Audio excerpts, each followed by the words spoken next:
கட்சித்தலை இப்படியா மீட்கிறது? இப்படியா மீட்கிறது? சீமா எப்படி மீட்பேன்? எப்படி மீட்பேன்? 50,000 பெட்டாலியன் ஸ்பெஷல் போர்ஸ் கிரியேட் பண்ணுவேன், உருவாக்குவேன், சிறப்பு படைய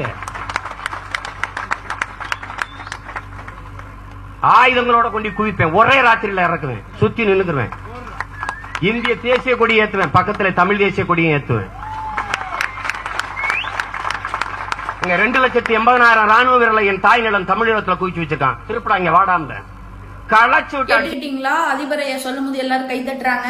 உங்க அப்பா படிச்ச பள்ளிக்கூடத்துல அடிக்கடி ஒரு சார் ஒண்ணு சொல்லுவாராம், எல்லாரும் படிச்சுட்டா என் மூட்டத்துக்கு யாரு வருவான்னு சொல்லுவாராம். அது மாதிரி ஏன் தெரியுமா உங்களை மாடு மேய்க்க கூப்பிடுறாரு? கைத்தட்ட ஆளு வேணும்ல. இந்தியா அரசியலமைப்பு சட்டம் 7வது பிரிவின்படி தரைப்படை, கடற்படை மற்றும் விமானப்படை, அப்புறம் ஆர்மர் போர்ஸ், இதெல்லாம் மத்திய அரசுக்கு மட்டும்தான் அதிகாரம் இருக்கு. இதெல்லாம் அவங்க தான் நடத்த முடியும். மாநில அரசு சட்ட ஒழுங்கை சீராக்கிறதுக்காக போலீஸ் படை, ஆயுதப்படை, இது மட்டும்தான் அவங்க உருவாக்க முடியும். இந்திய இறையாண்மை, பாதுகாப்பு மற்றும் கூட்டாட்சி தத்துவத்தை பாதுகாக்கும் பொருட்டு மாநிலங்களுக்கு சொந்தமா ராணுவத்தை அமைக்கும் அதிகாரம் வழங்கப்படல. அப்படி மீறி உங்க அதிபரைய உருவாக்குனா என்ன தெரியுமா நடக்கும்? ஆர்டிகல் 356 செக்ஷன் படி மத்திய அரசு உடனடியாக இந்த மாநில அரசை கலைச்சிருவாங்க. ஆர்டிகல் 356 படி குடியரசு ஆட்சி அமைச்சிருவாங்க. மாநில அரசு முழு அதிகாரமும் மத்திய அரசு கட்டுப்பாட்டுக்கு வந்துடும்.